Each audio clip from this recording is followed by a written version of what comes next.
아침 하나님께서 우리들에게 주시는 말씀입니다. 신약 성경 34면 마태복음 20장 20절에서 28절까지의 말씀입니다. 신약 성경 34페이지 마태복음 20장 20절에서 28절까지의 말씀을 제가 봉독합니다. 하나님의 말씀을 경청하시기 바랍니다. 그때 세베대의 아들의 어머니가 그 아들들을 데리고 예수께 와서 절하며 무엇을 구하니 예수께서 이르시되 무엇을 원하느냐 이르되 나의 이 두 아들을 주의 나라에서 하나는 주의 우편에 하나는 주의 좌편에 앉게 명하소서. 예수께서 대답하여 이르시되 너희는 너희가 구하는 것을 알지 못하는도다. 내가 마시려는 잔을 너희가 마실 수 있느냐. 그들이 말하되 할 수 있나이다. 이르시되 너희가 과연 내 잔을 마시려니와 내 좌우편에 앉는 것은 내가 주는 것이 아니라 내 아버지께서 누구를 위하여 예비하셨든지 그들이 얻을 것이니라. 열 제자가 듣고 그 두 형제에 대하여 분이 여기거늘 예수께서 제자들을 불러다가 이르시되 이방인의 집권자들이 그들을 임의로 주관하고 그 고관들이 그들에게 권세를 부리는 줄을 너희가 알거니와 너희 중에는 그렇지 않아야 하나니 너희 중에 누구든지 크고자 하는 자는 너희를 섬기는 자가 되고 너희 중에 누구든지 으뜸이 되고자 하는 자는 너희의 종이 되어야 하리라. 인자가 온 것은 섬김을 받으려 함이 아니라 도리어 섬기려 하고 자기 목숨을 많은 사람의 대성물로 주려 함이니라. 아멘. 우리말 속담에 3살 버릇이 80까지 간다, 또는 제 버릇 개 주지 못한다, 그런 말이 있습니다. 그만큼 사람이 잘 변하지 않는다는 것이죠. 사람이 바뀐다는 것이 그만큼 어렵다는 얘기입니다. 우리가 교회를 다니면서도 자주 듣는 말 중에 하나는 예수를 믿어도 사람은 잘 변하지 않대, 그런 말이죠. 정말 변한 것이 아무것도 없어서 그렇게 말할 수도 있고, 사람마다 기대하는 부분들이 다 다르기 때문에 자기가 기대하는 부분에 어떤 변화가 없어서 변하지 않았다고 말할 수도 있습니다. 어쨌든 사람이 잘 변하지 않는다는 사실에 대해서는 누구나 다 공감하는 얘기예요. 그렇다면 왜 사람은 잘 변하지 않는 것일까? 왜 바뀌는 것이 그처럼 어려운 것일까? 오늘은 예수님의 12제자의 삶을 통해서 우리가 그 이유를 한번 생각해 보려고 합니다. 마태복음 20장 20절에서 21절 말씀을 보니까 그때의 세베대의 아들의 어머니가, 여기서 세베대의 아들이라고 하는 것은 야고보와 요한을 가리키는 것입니다. 그러니까 야고보와 요한의 어머니가 그 아들들을 데리고 예수께 와서 절하며 무엇을 구하니 예수께서 이르시되 무엇을 원하느냐 이르되 나의 이 두 아들을 주의 나라에서 하나는 주의 우편에 하나는 주의 좌편에 앉게 명하소서. 일종의 자리 청탁을 한 것이죠. 자, 우리가 궁금하게 생각이 드는 것은 저 두 아들의 의사와는 전혀 상관이 없이 정말 아들을 생각하는 어머니로서 단순하게 예수님에게 그렇게 간청한 것인지, 아니면 두 아들이 어머니를 앞세워서 자기들이 원하는 것을 예수님께 대신 간청하게 한 것인지, 어떤 것인지 정확히 우리가 알 수는 없지만은 그래도 여러분 생각에는 어느 쪽이라고 생각하십니까? 아마 후자일 가능성이 많은 것 같아요. 왜냐하면 분명히 간청은 어머니가 했는데 예수님께서 답변을 주실 때는 그 간청한 어머니에게 답변을 주신 것이 아니라 야고보와 요한에게 답변을 주셨거든요. 그걸 보면 아마도 이것은 야고보와 요한이 어머니를 앞세워서 자기들이 원하는 것을 얻어내려고 했던 것 같습니다. 자, 그렇다면 또 우리가 궁금하게 또 여길 수밖에 없는 것은 그러면 직접 예수님에게 자기들이 얘기해도 될 일을 굳이 어머니를 앞세워서 그렇게 하는 이유는 도대체 뭘까? 그것은 야고보와 요한의 어머니가 그냥 평범한 어머니가 아니었기 때문에 그렇습니다. 자, 마태복음 27장 55절 56절 보면 예수를 섬기며 갈릴리에서부터 따라온 많은 여자가 거기 있어 멀리서 바라보고 있으니, 이것은 지금 예수님이 십자가에 못 박히실 때 그 현장을 떠나지 않고 지켜보던 많은 여자들이 있었다. 그리고 이제 순서로 얘기합니다. 막달라 마리아가 있었고 그 자리에 두 번째는 야고보와 요셉의 어머니 마리아도 있었다. 여기서 야고보와 요셉의 어머니는 예수님의 어머니 마리아를 말하는 거예요. 그러니까 야고보와 요셉은 예수님의 동생들을 말하는 것입니다. 세 번째가 오늘 본문에 등장하는 세베대의 아들의 어머니도 있었다. 다시 말하면 야고보와 요한의 어머니도 거기 있었다는 것이죠. 자, 그런데 요한복음 19장 25절에 보면 순서가 조금 바뀌어요. 예수님의 십자가 곁에는 예수님의 어머니와 그리고 이모와 글로바의 아내 마리아와 막달라 마리아가 있었다. 한 사람이 더 들어가긴 했지만 순서가 바뀌죠. 근데 예수님의 어머니 그 다음에 이모가 있었다는 거죠. 누구의 이모? 예수님의 이모. 바로 그 이모가 이 야고보와 요한의 어머니일 것으로 추정을 하는 것입니다. 자, 그러면 다른 사람도 아니고 이모가 뭔가를 간청한다면, 이모가 뭔가를 부탁한다면 사실 예수님의 입장에서도 거절하기가 쉽지 않았을 거예요. 그러니까 야고보와 요한이 그 점을 잘 알고 있었기 때문에 어머니를 앞세워서 이제 자리를 요구하게 된 것이죠. 야고보 요한이 그럴 수밖에 없었던 것은 다분히 베드로를 의식하고 있었기 때문에 그랬을 것입니다. 자, 그런데 중요한 것은 예수님께 간청하는 일은 뭐 제자들이 직접 해도 되고 뭐 어머니가 대신 할 수도 있고 뭐 다른 사람들도 얼마든지 예수님께 원하는 것을 구할 수 있습니다. 근데 중요한 것은 그 간청하는 타이밍이에요. 구하는 타이밍이 중요한 것입니다. 마태복음 20장에 보면 이 야고보와 요한의 어머니가 그때에 하는 말을 합니다. 그러니까 간청을 했는데 어느 때 했느냐? 그때에 했다는 것입니다. 그러면 그 그때라고 하는 때가 언제냐? 그것은 마태복음 20장 17절에서 19절에 나와 있어요. 예수께서 예루살렘으로 올라가려 하실 때에 12 제자를 따로 데리고 길에서 이르시되, 보라, 우리가 예루살렘으로 올라가노니 인자가 대제사장들과 서기관들에게 넘겨짐에 그들이 죽이기로 결의하고 이방인들에게 넘겨주어 그를 조롱하며 채찍질하며 십자가에 못 박게 할 것이나 제3일에 살아나리라. 어디서 많이 들어본 얘기죠. 예수님께서 내가 예루살렘에 올라가면 제사장들과 서기관들에게 죽임을 당하고 제3일 만에 살아나리라. 이 말씀을 가장 먼저 했던 것은 가이사라 빌립보 지역에서 베드로의 신앙 고백을 들으시고 처음으로 그 말씀하셨어요. 그리고 그 가이사라 빌립보에서 다시 갈릴리로 돌아오셨을 때 두 번째 또 그 말씀하셨습니다. 그리고 오늘 세 번째로 똑같은 말씀을 하신 거예요. 여러분, 같은 내용을 이렇게 세 번씩 반복해서 말씀하시는 이유가 어디에 있겠습니까? 예수님의 입장에서는 십자가에서 죽으신다는 것이, 십자가에 못 박힌다고 하는 것이 우리가 생각하는 것처럼 그렇게 단순한 문제가 아니거든요. 하나님의 아들이 인간의 몸을 입고 와서 십자가에 못 박혀 죽는다는 것, 이건 쉬운 일이 아니에요. 하나님께서 원하시기 때문에 순종하긴 하지만은 쉬운 일이 아니에요. 그래서 계속해서 예수님이 스스로에게도 다짐하시는 거예요. 또 다짐하시고 또 다짐하는 겁니다. 그래서 똑같은 얘기를 반복적으로 말씀하시는 거예요. 그러면서 제자들에게는 나는 지금 예루살렘에 죽으러 가는 거다. 그러니까 너희들 어떻게 하라는 거야. 너희들도 마음 단단히 먹어야 된다. 이렇게 제자들에게 뭔가 주의를 좀 더 환기시키는 그런 목적을 가지고 지금 예수님이 세 번씩이나 반복해서 말씀하신다는 것이죠. 자, 그러면 아니 지금 예수님은 예루살렘에 죽으러 가신다는 거예요.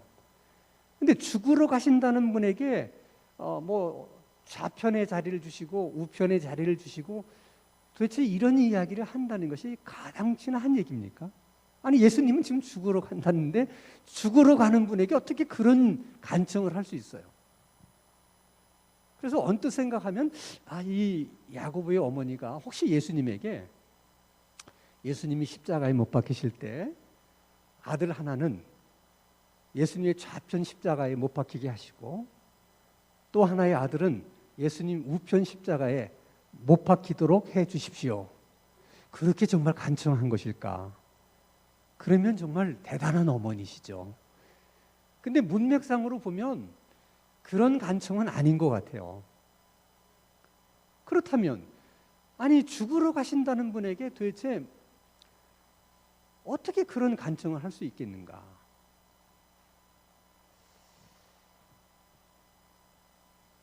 아마도 이것은 예수님께서 하신 말씀을 제대로 이해를 못하신 것 같아요. 그 어머니도 그렇고 제자들도 마찬가지입니다. 자, 그러면 예수님께서 내가 예루살렘에 올라가면 제사장들과 서기관들에게 죽임을 당할 것이고 제3일 만에 살아나리라고 하는 것이 주된 내용인데 그 내용이 정말 이해하기가 어려운 내용입니까? 아니면 그 말씀을 이렇게 생각하면 이렇게 해석할 수도 있고 또 저렇게 생각하면 저렇게 해석할 수도 있을 만큼 애매모호한 그런 내용입니까? 정말 예수님께서 자기가 예루살렘에 가서 죽게 된다는 말씀을 아주 어렵게 말씀을 하셔서 제자들이 이해하기 어려웠습니까? 아니면 애매모호하게 이야기를 해서 제자들이 해석하는데 힘이 들었습니까? 그렇지 않아요. 누가 들어도 다 이해할 수 있는 내용이고 분명한 이야기입니다. 그러나 그럼에도 불구하고 제자들은 그 주님의 말씀을 있는 그대로 이해하거나 해석하지 않고 자기들 생각대로 자기 임의대로 이해하고 해석한 거예요. 제자들은 처음부터 어떤 생각이 있었느냐? 예수님이 예루살렘에 입성하는 날 주의 왕국을 세우실 것이다. 하나님의 나라를 세우실 것인데 주님께서 세우시는 하나님의 나라는 로마보다도 강한 그런 새로운 왕국이 탄생될 것이다. 그들은 그렇게 생각합니다. 그 생각을 예수님 따르는 그날부터 지금까지 버리지를 못한 거예요. 그래서 예수님이 똑같은 말을 3번씩 하는데도 그 생각이 여전히 바뀌지가 않은 것입니다. 그 생각에 사로잡혀 있으니까 예수님께서 내가 예루살렘에 올라가서 할 때 그 예루살렘에 올라가신다는 말만 머릿속에 확 와닿는 거예요. 왜? 예루살렘에 올라가시면 드디어 하나님의 나라를 세우실 거니까. 그 예루살렘이라는 말만, 그 단어만 강하게 머릿속에 들어오는 것이 그 다음에 고난을 받을 것이다, 십자가에 죽을 것이다, 이런 얘기들은 잘 귀에 들어오질 않는 것이죠. 그래서 그 말들은 가볍게 생각한 거예요. 이것은 예수님께서 그런 말을 통해서 제자들이 어떻게 생각하고 어떤 반응을 보이는지 우리의 어떤 충성심을 테스트해 보려고, 우리 마음을 떠보려고 아마도 예수님이 그렇게 말씀하시는 것일 것이다. 이렇게 그냥 임의적으로 해석을 한 거죠. 그렇게 생각을 한 거예요. 예를 들어 보세요. 제일 처음 가이사라 빌립보 지역에서 베드로의 신앙 고백을 들으시고 예수님 처음으로 이제 이 말씀을 하시잖아요. 이 말씀이 끝나기가 무섭게 베드로가 뭐라고 얘기했습니까? 예수님 안 됩니다. 예수님 그렇게 하셔서는 안 됩니다. 그리고 예수님 절대로 그런 일은 일어나지 않을 것입니다. 저희들이 그런 일이 일어나지 않도록 저희들이 할 것입니다. 하는 얘기를 베드로가 하잖아요. 그것 때문에 베드로가 예수님에게 엄한 꾸중을 듣고 책망을 듣습니다. 그런데도 제자들의 생각은 우리가 이 충성심의 경쟁에서 베드로에게 밀렸다. 저 말을 내가 먼저 했었어야 되는데 베드로가 먼저를 했기 때문에 자기들은 그 충성심의 경쟁에서 밀렸다고 생각하는 거예요. 예수님이 12제자 중에서도 누가 가장 그런 생각을 했을까? 베드로하고 라이벌 관계에 있었던 아마도 야고보와 요한이었을 것입니다. 그래서 아마 야고보와 요한의 입장에서는 만회할 수 있는 기회를 아마 계속해서 엿보고 있었을 거예요. 왜? 만회하지 못하고 이런 식으로 가면 지금 예루살렘은 점점 가까워지고 있는데 그냥 요직은 베드로의 자리로 굳혀질 가능성이 있으니까. 근데 자기들 생각에 만회할 수 있는 기회가 왔다고 판단을 했어요. 무엇을 근거로 그런 생각을 했느냐? 베드로가 예수님에게 이렇게 묻습니다. 예수님, 저 재물이 많은 젊은 청년은 재물이 많아서 예수님 따르지 못하고 근심하며 돌아갔는데 우리들은 모든 것을 버리고 주님을 따랐습니다. 그런 우리들에게는 어떤 보상이 있겠습니까? 주님이 말씀하십니다.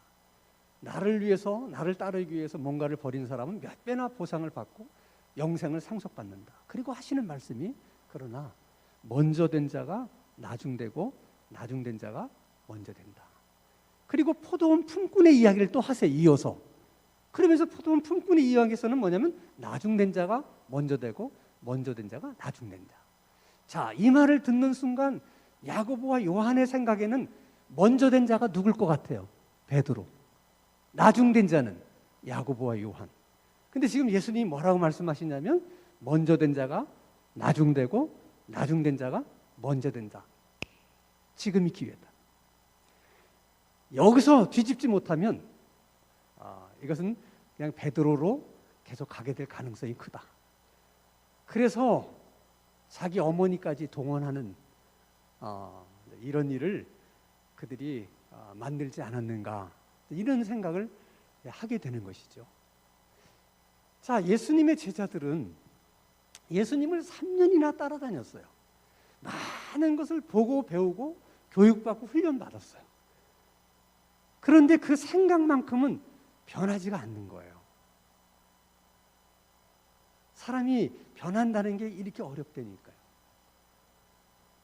똑같은 말씀을 3번 듣고도 그들의 생각이 바뀌지 않았다면 그건 방법이 없어요. 그래서 마가복음 14장 50절에 보면 제자들이 다 예수를 버리고 도망하니라 하는 말씀이 있어요. 어떻게 제자들이 다 예수를 버리고 도망을 갈 수 있을까? 나름대로 다 이유가 있을 거예요. 근데 근본적인 이유는 뭐냐? 제자들의 생각에 지금 뭔가 돌아가는 이 상황이 자기들의 생각과는 전혀 다르게 지금 돌아가고 있다. 이렇게 생각했기 때문에 도망간 거예요. 다시 말하면 그들이 가지고 있었던 그 생각이 예수님이 십자가에 못 박히실 그 순간까지도 바뀌지 않았기 때문에 그 생각으로 모든 것을 보고 판단했기 때문에 결국은 도망갈 수밖에 없었다는 것입니다. 자, 이런 예수님의 제자들의 모습을 통해서 우리가 많은 교훈을 받는 거예요. 그 하나는 생각이 바뀌지 않으면 사람은 절대 바뀌지 않는다는 거예요. 그러니까 사람이 바뀌는 것이 그렇게 어려운 것은 뭐예요? 돼요? 생각이 잘 바뀌지 않기 때문에 그렇다는 거죠. 그럼 왜 사람의 생각이 잘 바뀌지 않는 것일까? 그것은 사람들마다 자기의 생각이 옳다는 그릇된 확신을 갖고 있기 때문에 그래요. 그래서 여러분, 신앙생활이 이제 다 어렵다고 얘기해요. 신앙생활이 어려운 이유가 뭐 여러 가지가 있어요. 사람마다 뭐 다 다를 수 있죠. 나는 그저 신앙생활 하는데 술 끊는 것이 제일 어렵다, 뭐 이렇게 얘기하는 분도 계시는데 그건 사실 어려운 문제도 아니에요. 신앙생활을 하는 데 있어서 가장 큰 어려움이 뭐냐면 지금까지 내가 예수 믿기 전에 생각해왔던 나의 모든 생각들이 대부분 나는 옳다고 생각해왔는데 예수 믿는 순간에 그 생각을 다 바꾸라는 거예요. 그 생각을 다 바꿔야 된다는 거예요. 그게 너무 어려운 거예요. 그래서 많은 사람들이 그 생각을 바꾸는 게 어려우니까 생각을 바꾸지 않고 그냥 교회 다녀요. 생각을 바꾸지 않고 그냥 예수를 믿어요. 여러분, 자기 생각을 바꾸지 않고도 얼마든지 교회 다닐 수 있고 예수님 믿을 수 있어요. 근데 문제는 결정적인 순간이 왔을 때 이거 내 생각하고 뭔가 다른데? 이런 생각이 들면 제자들처럼 예수님을 떠날 수가 있고 믿음에서 떠날 수도 있다는 거예요. 자, 그러면 도대체 우리가 어떻게 생각을 바꿔야 되는 거냐? 주님은 어떻게 생각을 바꾸기를 원하시는가? 이것은 야고보와 요한의 어머니가 예수님의 간청한 그 간청에 대해서 예수님이 이제 답변을 주시는데 그 답변 속에 다 들어있어요. 자, 마태복음 20장 22절 말씀을 봅니다. 예수께서 대답하여 이르시되 너희는 너희가 구하는 것을 알지 못하는도다. 내가 마시려는 잔을 너희가 마실 수 있느냐. 두 가지를 얘기하시죠. 하나는 너희들이 지금 내게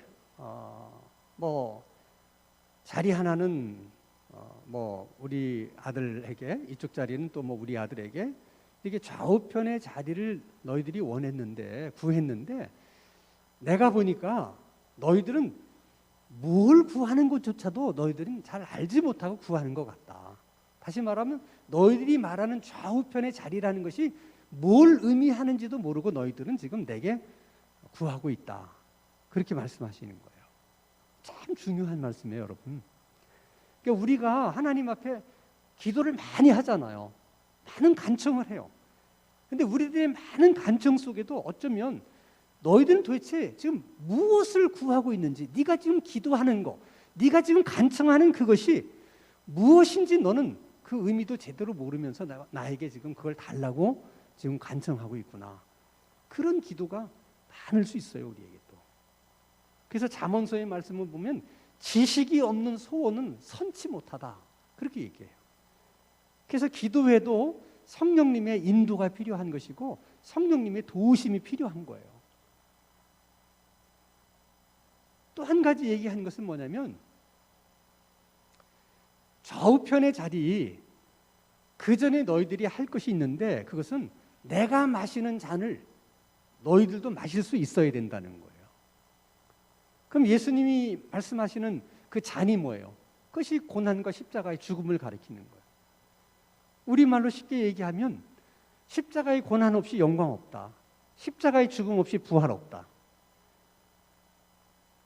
그런 고난 없이 예수님의 좌우편의 자리도 없는 것이다. 너희들은 내가 마시는 그 잔을 마실 수 있느냐? 그러니까 또 야고보와 요한이 네, 마실 수 있습니다. 그렇게 대답을 해요. 무엇을 구하는지도 모르게 구한 그들이 또 예수님께서 내가 마시는 잔을 마실 수 있느냐 물었을 때는 또 아무 생각 없이 마실 수 있다고 대답을 해요.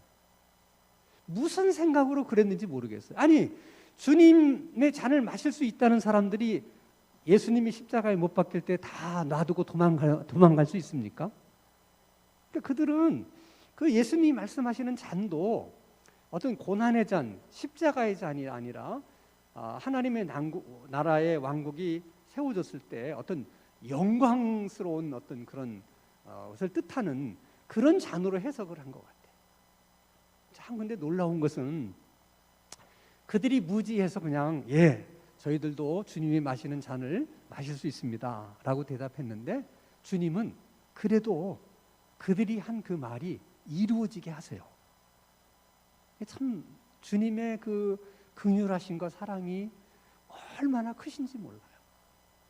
제자들은 정말 다른 생각으로 내라고 대답했는데도 불구하고 예수님은 그 대답을 이루게 하세요. 그래서 12제자 중에 제일 먼저 순교한 사람이 야고보예요. 그리고 요한은 반모sob의 유배당에서 결국 요한계시록을 쓰게 만듭니다. 자, 예수님의 입에 두 번째 답변을 보겠습니다. 마태복음 20장 23절.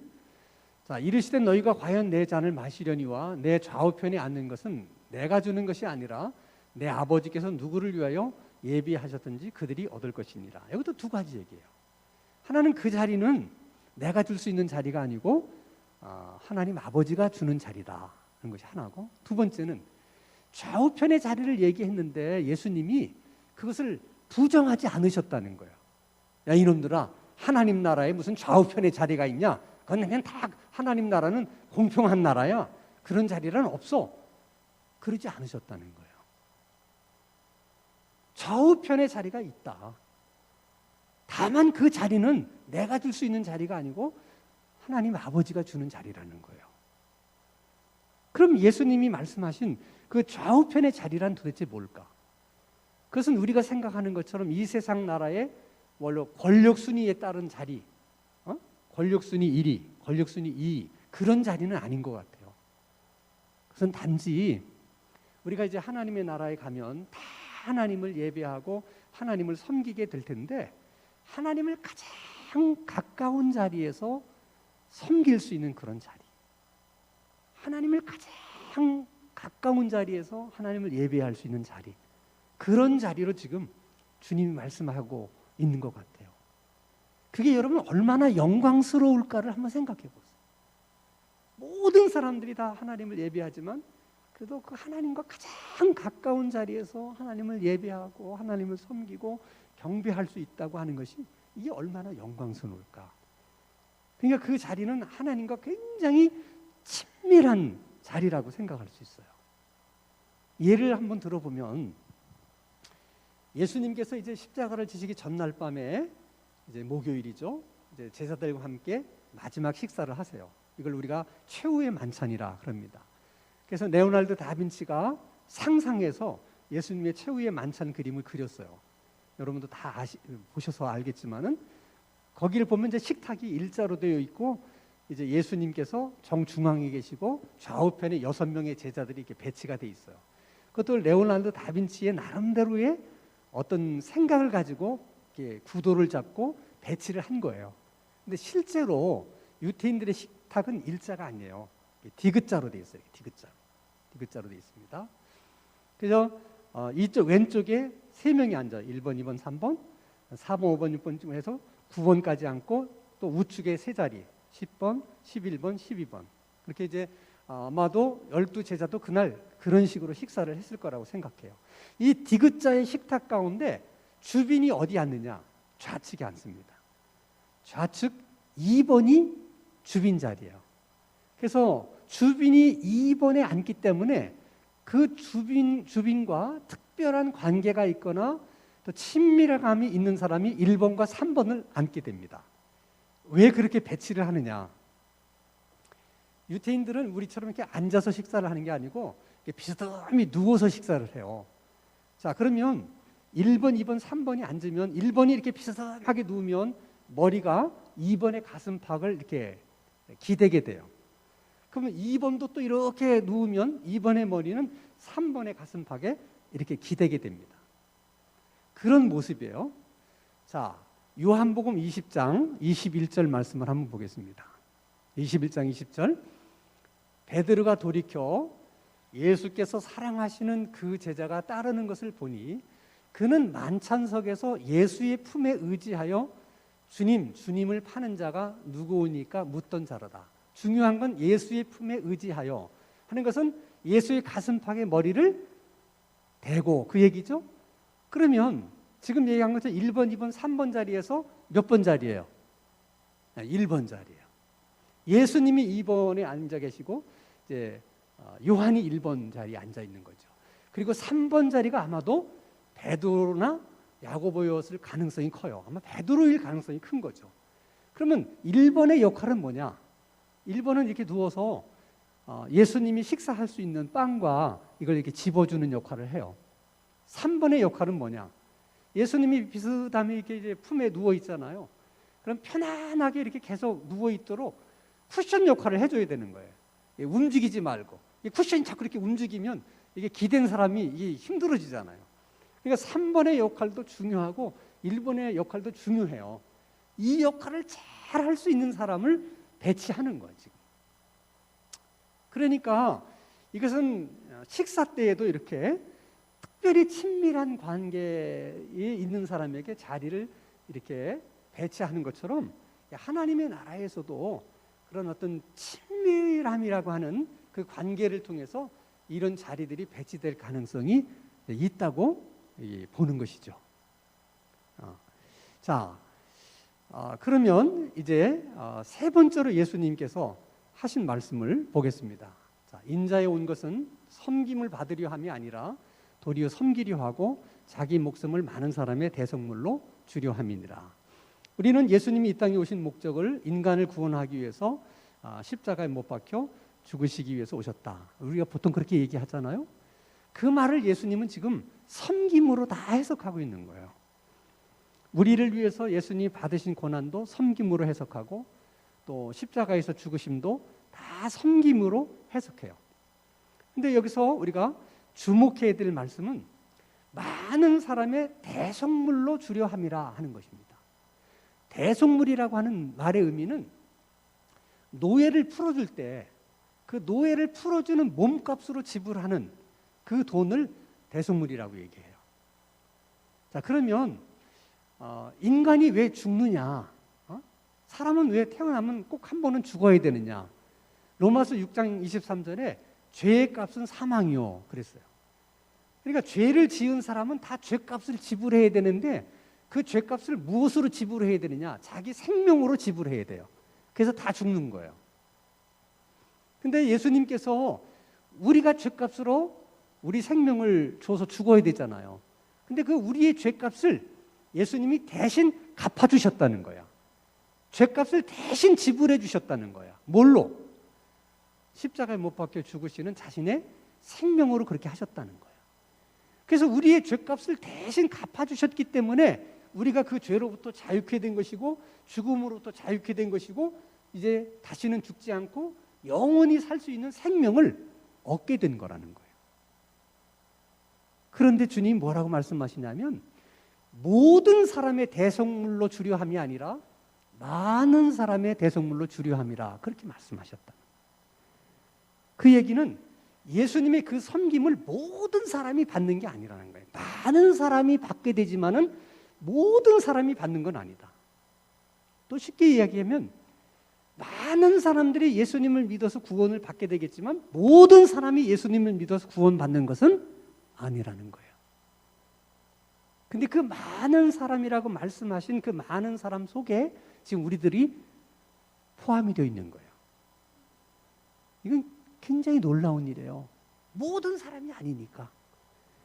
그러면 그 예수님의 섬김을 통해서 그 많은 사람 속에 들어온 우리들은 어떻게 살아야 되느냐? 주님이 지금 그 말씀을 하시려고 하는 거예요.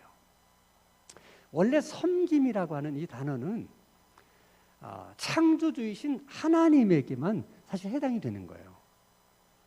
창조주 하나님은 본인이 창조주이기 때문에 자기가 만든 모든 피조물을 통해서 섬김을 받을 권리가 있어요. 그것을 위해서 하나님이 피조물을 창조한 거예요. 그러니까 모든 피조물들은 인간을 비롯해서 모든 피조물들은 하나님을 섬겨야 될 의무가 있어요. 그걸 위해서 지음을 받은 거예요. 그러나 그런 의무만 있지 피조물들은 섬김을 받을 수 있는 권리는 1도 없어요. 그게 피조물이에요. 근데 섬김을 받을 수 있는 권리가 1도 없는 피조물들이 섬김을 받으려고 하면 그게 하나님 자리를 탐내는 것이고 하나님처럼 되려고 하는 거예요. 그러면 반드시 타락하게 됩니다.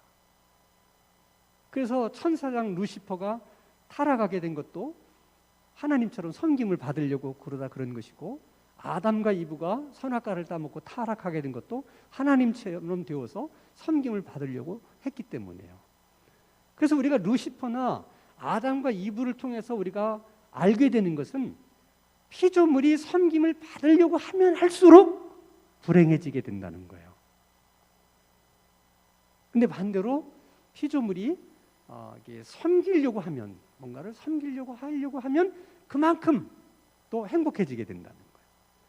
왜 그러느냐? 하나님이 피조물을 처음부터 그렇게 창조하셨기 때문에 그런 거예요. 그래서 신앙생활이란 뭐냐? 여러 가지로 우리가 정의를 내릴 수 있지만 예수님 말씀대로 한다면 신앙생활이란 섬기는 삶이에요. 그러니까 예전에 섬김을 받던 삶에서 섬김의 삶으로 바뀌는 거, 변화되는 것, 그게 신앙생활이에요. 그렇게 되려면 생각부터 바꿔야 돼요. 신앙생활이라고 하는 것은, 예수 믿는 그런 삶이라고 하는 것은 섬김을 받는 삶이 아니고 섬기는 삶이구나. 이렇게 우리의 생각을 바꾸셔야 돼요. 그리고 그 사람이 예수 믿고 나서 얼마나 변했느냐, 다른 것으로 판단하는 것이 아니라 얼마나 그 사람의 삶의 자세가 섬김의 자세냐, 그것으로 판단해야 돼요. 그것이 가장 근본적인 것이기 때문에 그것이 변하면 다른 것들도 다 변해요. 술 끊는 문제나 이런 건 다 부수적인 것들이에요. 중요한 것은 삶의 그 자세가 섬김을 받으려고 하는 자세냐, 섬기려고 하는 자세냐, 그게 중요한 거죠. 자, 그러면 우리가 이렇게 말씀을 들을 때마다, 또 주님이 우리에게 말씀하실 때마다 이해가 돼요. 그렇구나, 주님도 그러셨으니까 우리도 이제 섬기며 살아야 되겠구나. 근데 그것이 생각처럼 쉽지가 않다는 거예요. 그 생각을 바꾸는 것이 어렵다는 거예요. 그래서 안 변하는 거예요, 우리가 잘. 왜 어려우냐? 우리가 예수 믿기 전까지만 해도 무슨 생각을 했느냐? 섬김을 받는 자가 갑이고 섬기는 자는 을이고, 갑의 위치에 있어야 행복한 것이고 을의 위치에 있는 것은 불행한 것이다. 우리가 예수 믿기 전에 끊임없이 우리들의 생각을 이렇게 붙들고 있었던 생각, 사로잡혀 있던 생각이 그 생각이거든요. 그 생각을 가지고 쭉 인생을 여태까지 살아왔는데, 지금 예수 믿으면서 갑자기 그 생각을 확 바꾸라고 그러니까 이게 너무 힘든 거예요. 그래서 어떤 사람들은 이 생각 바꾸는 게 힘드니까 생각을 바꾸지 않고 그냥 교회를 다니는 사람도 있고, 생각을 바꾸지 않고 그냥 예수 믿는 사람도 있어요. 여러분, 그 생각을 바꾸지 않고 얼마든지 교회 다닐 수 있어요. 그 생각을 바꾸지 않고 얼마든지 신앙생활도 할 수 있어요. 근데 중요한 것은 결정적인 순간에 이거 내 생각하고 다른데? 그렇게 생각이 들면 그때는 제자들처럼 예수님을 떠나거나 믿음에서 떠날 가능성이 많다는 거예요. 바뀌지 않은 생각이 결정적인 순간에 가서는 믿음을 떠나게 만드는 거예요. 그러면 섬김이라는 게 뭐냐?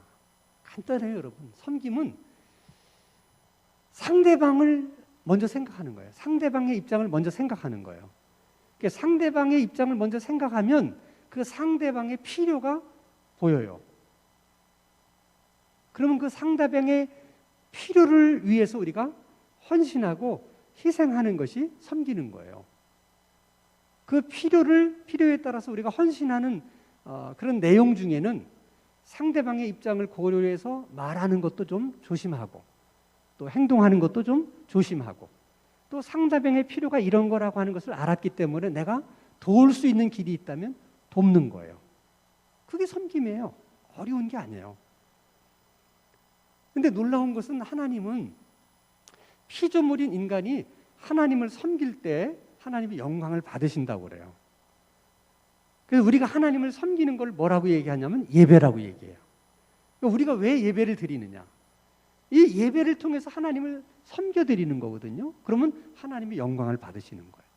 하나님이 영광을 받으시면 섬기는 우리들은 당연히 행복해져야 돼요. 공식이 그래요. 하나님이 영광을 받으셨는데 예배하는 자가 행복하지 않다. 그건 공식에 일치하지 않는 거예요.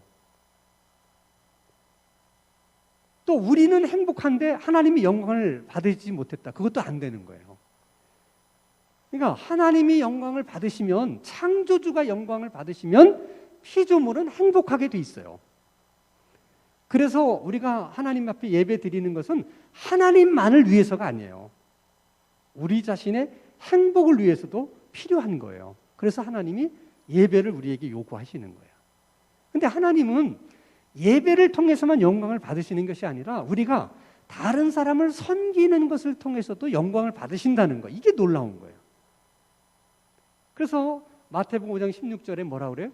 너희 빛을 사람에게 비추게 하여 그들로 너희 착한 행실을 보고 하늘에 계신 너희 아버지께 영광을 돌리게 하라. 우리가 하나님을 섬기는 것은 예배고 우리가 다른 사람을 섬기는 것은 착한 행실이라고 얘기하는 거예요. 이름만 달라요. 그런데 중요한 것은 하나님을 섬길 때만 하나님이 영광을 받으시는 것이 아니라 우리의 착한 행실로 다른 사람을 섬길 때도 하나님이 영광을 받으신다는 거야. 그렇다면 우리가 다른 사람을 섬기는 것을 통해서 우리가 행복해질 수 있다는 얘기예요. 그래서 섬기라고 말하는 거예요.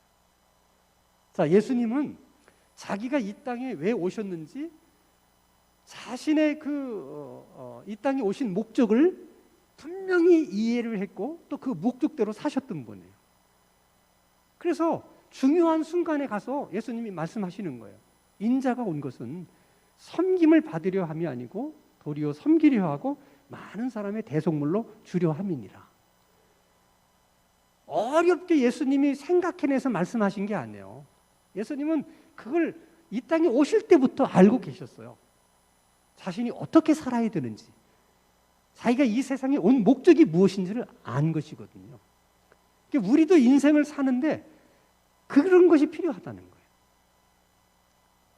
예수님이 인자가 온 것은 그렇게 말하듯이 내가 예수를 믿고 구원받고 신앙생활을 하는 것은 섬김을 받으려 함이 아니요 섬기려 하고 많은 사람들, 가정을 위해서, 교회를 위해서, 나라를 위해서 헌신하기 위함이다. 이것이 분명한 우리 삶의 목적이에요. 우리가 우리의 생각을 그렇게 바꾸고 그렇게 우리가 살게 되면 우리의 삶도 행복한 삶으로 변할 뿐만 아니라 우리 자신들이 행복한 사람으로 바뀔 줄로 믿습니다. 이런 하나님의 은혜가 말씀을 듣는 우리 모두에게 있게 되기를 주님의 이름으로 축원합니다. 거룩하신 아버지 하나님, 인자가 온 것은 섬김을 받으려 함이 아니요 도리어 섬기려 하고 많은 사람들의 대속물로 주려 함이라는 주님의 말씀을 항상 우리 마음에 담고 우리 마음판에 새기게 하셔서 섬김을 받는 것이 행복이 아니라 섬기며 사는 것이 행복이라는 생각으로 우리들의 생각이 바뀔 수 있게 해주시고 우리의 삶도 그렇게 바뀔 수 있게 하여 주시옵소서. 섬김의 삶을 통해 늘 하나님께 영광을 돌리는 삶이 되게 해주시고 하나님과 점점 더 가까워지고 친밀해지는 행복한 삶이 되게 하여 주시옵소서. 예수 그리스도 이름으로 기도하옵나이다.